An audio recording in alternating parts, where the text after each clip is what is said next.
Jumpa lagi di TV. Ya, kalian nyari laptop gaming yang versi murah atau versi yang lebih terjangkau? Nah, yang satu ini mungkin bisa jadi pilihannya, ya. Yang satu ini datang dari HP, sudah pakai prosesor 12 core terbaru, disk GPU-nya udah pakai RTX 30 series, storage-nya udah pakai SSD PCIe Gen 4, dan harganya 15 juta rupiah kurang 1.000, ya 14.999.000. Ini adalah HP Victus 15 FA0011TX.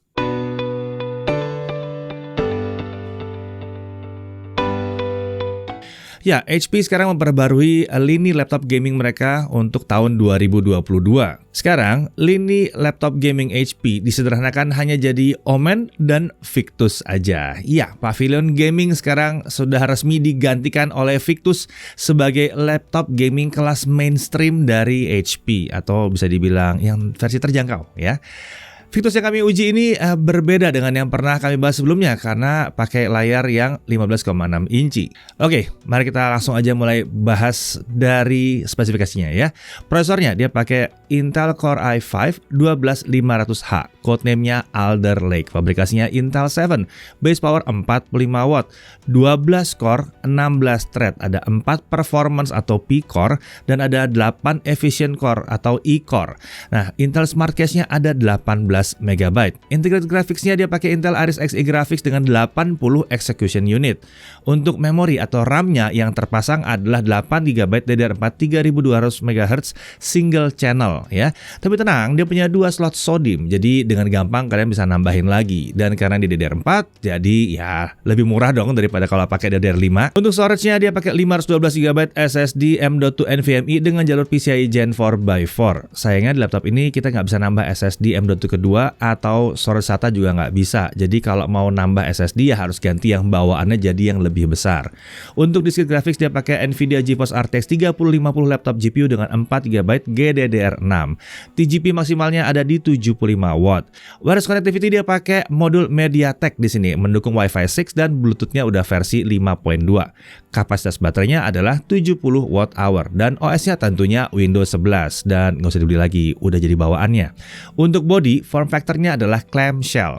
Materialnya polikarbonat. Warnanya menurut HP ini Mica Silver, lebih kayak abu-abu gelap sih ya. Nah, untuk desain, bentuk dan lekukan body Victus 15 ini ternyata nyaris nggak berbeda sama Victus yang 16. Bedanya hanya di ukuran dan logo di dekat engsel layar. Itu aja bedanya. Secara keseluruhan penampilan Victus 15 ini sangat jauh dari kesan laptop gaming sebenarnya ya. Body gelap dengan logo Victus berwarna chrome black pada punggung layar membuat laptop gaming ini punya penampilan yang elegan. Untuk ukuran, panjangnya 35,7 cm, lebar 25,5 cm dengan ketebalan 2,35 cm. Untuk bobotnya, laptopnya aja di 2,3 kg, sementara chargernya 510 gram dan ini adalah charger 200 watt. Totalnya kalau dibawa-bawa nggak nyampe 3 kilo, cuma 2,8 kg. Untuk display, layarnya 15,6 inci, resolusi Full HD, refresh rate-nya 144 Hz. Ini adalah panel IPS. Dan menurut HP, tingkat kecerahan layarnya ada di 250 nits dengan color gamut 45% NTSC. Ya, emang belum nyampe 100% sRGB ya. Nah, sementara berdasarkan hasil pengukuran kami, tingkat kecerahan maksimumnya ada di 268 nits dalam ruangan. Ini sedikit lebih tinggi daripada yang dijanjikan. Sementara gamut coverage-nya ada di 56,3% sRGB dan gamut volumenya ada di 57,3% sRGB.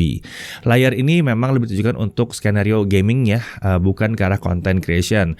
Walaupun kalau memang content creation-nya nggak butuh akurasi warna yang luar biasa tinggi, sebetulnya sih masih oke-oke aja. Karena konsistensinya kalau dilihat dari samping itu nggak ada masalah. Dan laptop ini juga punya layar dengan permukaan anti-glare, jadi lebih nyaman dipakai karena nggak banyak pantulan-pantulan yang mengganggu kalau ada lampu-lampu ya di sekitar kita ya. Bingkai layar juga sudah menggunakan desain micro edge display yang tipis di sisi kanan dan kirinya. Bingkai atas masih agak tebal, tapi biasa karena ada kamera 720p 30 fps di sini. Nah, untuk audio, laptop ini menggunakan solusi audio dari Bang & Olufsen. Wow, Ini Victus, pakai Bang Olufsen ya.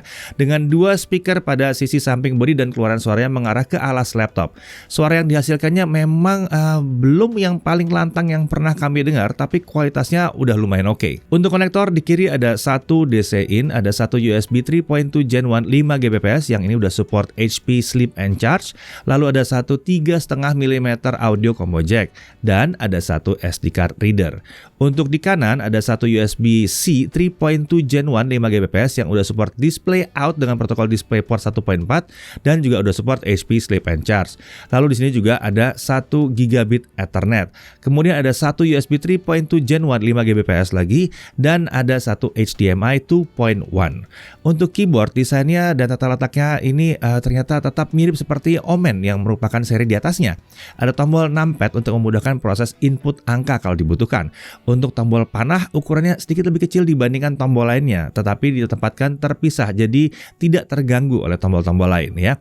Tentunya keyboard ini dilengkapi dengan backlit dengan warna putih, jadi lebih low profile aja. Untuk tingkat kecerahannya nggak bisa diatur ya, cuma ada pilihan on atau off aja, yang bisa diubah dengan menekan tombol F4.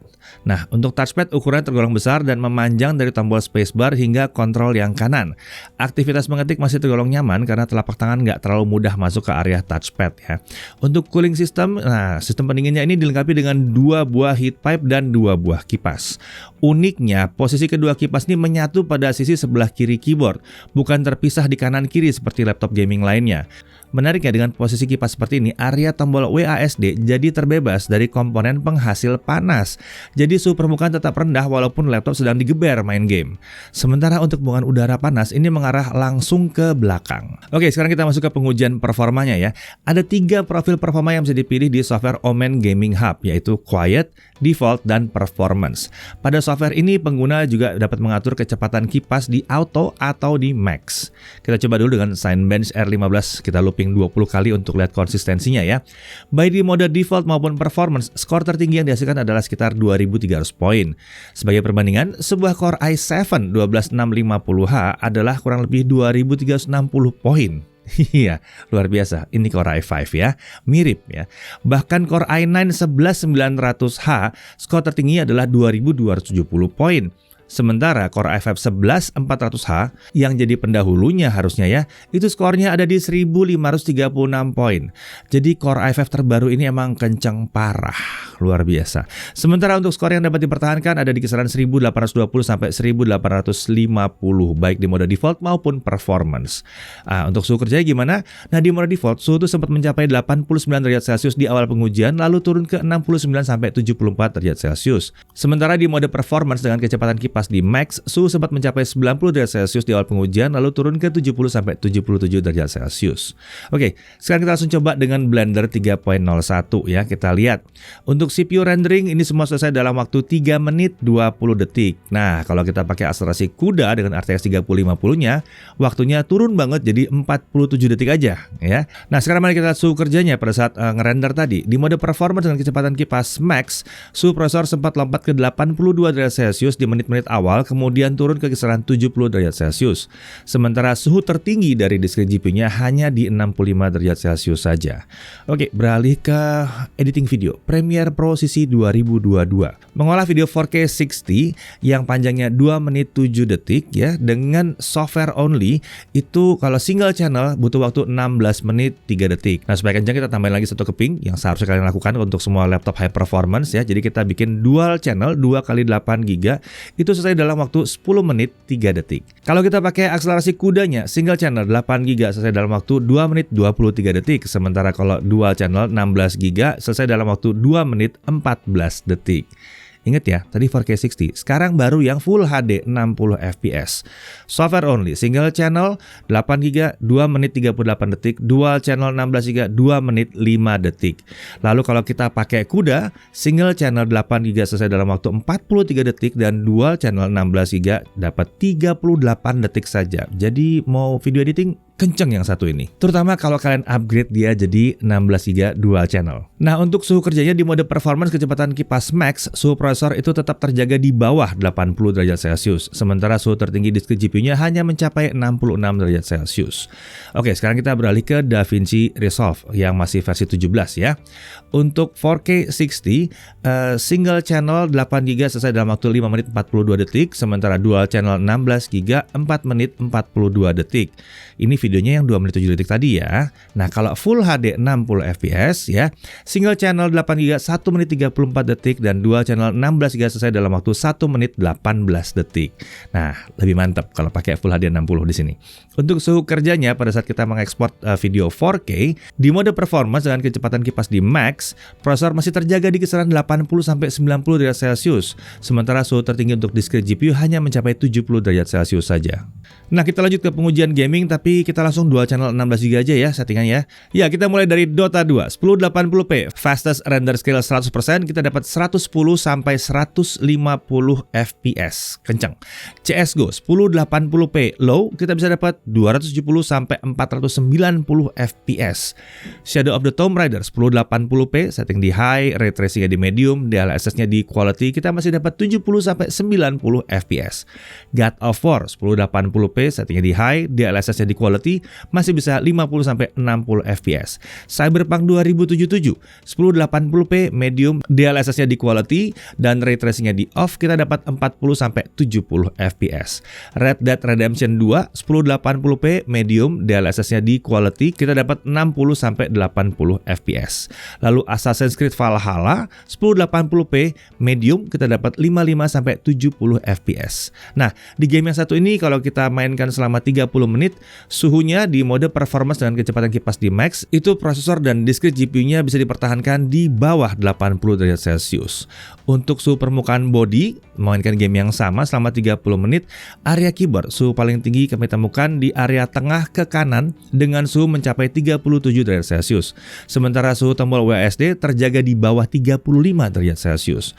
Sedangkan untuk area body dengan suhu paling panas itu ada di sebelah atas keyboard dengan suhu mencapai 46 derajat Celcius. Untungnya di atas keyboard, bukan di keyboard. Sementara area palm rest suhunya aman di bawah 35 derajat Celcius. Kita lanjut ke storage test. Dengan Crystal Diskmark kita lihat bahwa kecepatan bacanya, ingat ini PCIe Gen 4x4, kecepatan bacanya di 6571 Mbps dan kecepatan tulis di 3970 Mbps. Nah, kecepatan sekencang ini sih biasanya namanya bukan Victus, harusnya Omen ini ya. Kenceng banget ya. Sekarang kita tes baterainya ya. Menggunakan mode default dengan brightness 50% dan volume 25%. 1080p video playback itu bisa dilakukan selama 8 jam 35 menit. Ini tergolong irit ya untuk laptop gaming dengan prosesor Intel Core generasi ke-12. Untuk charging, 30 menit pertama kita langsung terisi 52%. Sementara dari 0 sampai 100% itu butuh waktu 2 jam 10 menit. Ini tergolong normal. Nah, untuk harga kita udah bahas di depan tadi ya, Rp14.999.000. Dengan bonus pembelian tentunya ada Microsoft Office Home and Student 2021 yang nempel terus di sini, nggak bisa dilepas dan tidak perlu bayar langganan lagi. Untuk garansi udah 2 tahun dengan ADP, Accidental Damage Protection ya. ADP ini mengcover kerusakan akibat kelalaian pengguna seperti jatuh nggak sengaja, ketumpahan air, korslet dan lain-lain. Tentunya ada kelalaian yang nggak di-cover ADP seperti misalnya korosi, itu nggak, kena cairan berbahaya, bencana alam, atau dicuri atau hilang ya jelas enggak kalau yang 2 itu ya. Nah, klaim ADP ini bisa dilakukan di HP Service Center terdekat dengan membawa laptop serta KTP dan bukti pembelian. Penggantian spare part itu bisa dilakukan 1 kali setahun atau 2 kali dalam 2 tahun. Tentunya ada syarat ya, total biaya perbaikannya tidak boleh melebihi dari harga laptopnya sendiri. Nah, sekarang kita masuk ke hal yang perlu diperhatikan. Pertama, RAM bawaannya masih 8GB single channel. Saran kami upgrade aja langsung ke 16GB ya, jadi 8x2. Apalagi RAM-nya masih DDR4. Murah ini RAM-nya. Kemudian layarnya belum cocok untuk content creation yang kelas profesional. Tapi kalau mau buat latihan-latihan sih masih oke sih sebetulnya. Dan kalau toh emang dibutuhkan untuk kegiatan yang lebih profesional, ya tinggal beli layar tambahan aja. Nggak ada masalah kan, laptopnya udah murah soalnya. Dari sisi menariknya, penampilannya keren tapi nggak berkesan terlalu gaming-gaming amat. Dia udah pakai prosesor baru dan ini Intel Core i5 generasi ke-12 dengan 12 core. Performance-nya sangat tinggi untuk kelas harganya. Gamingnya lancar di Full HD baik untuk AAA maupun game-game kompetitif lainnya. Lalu suhu kerjanya dalam batas aman. Suhu tombol WASD adem di sini. Masih pakai RAM DDR4 jadi murah untuk upgrade-upgrade. SSD-nya udah PCIe Gen 4, kenceng parah. Baterainya irit, konektor melimpah, Wi-Fi 6 ada, Bluetooth versi 5.2 juga udah ada di sini. Dan ada garansi untuk kelalaian pengguna. Penting banget nih ya, ADP nih. Ya, HP Victus 15 ini tampaknya akan menjadi tolok ukur atau benchmark akan seperti apa performa laptop gaming keluaran 2022 yang harganya di bawah 15 juta. Performa prosesornya pastinya naik signifikan berkat penggunaan Core i5 dengan 12 core di dalamnya. Belum lagi penggunaan SSD PCIe Gen 4 yang kenceng parah nih ya. Pada akhirnya, kalau yang kalian cari adalah sebuah laptop yang performanya tinggi, mau itu buat gaming atau ya kebutuhan-kebutuhan lain, mau untuk belajar 3D mungkin, atau mau untuk CAD juga ya, ini bisa diandalkan dan harganya pun cukup terjangkau di bawah 15 juta rupiah. Saya Didi Irfan, Jagat Review TV.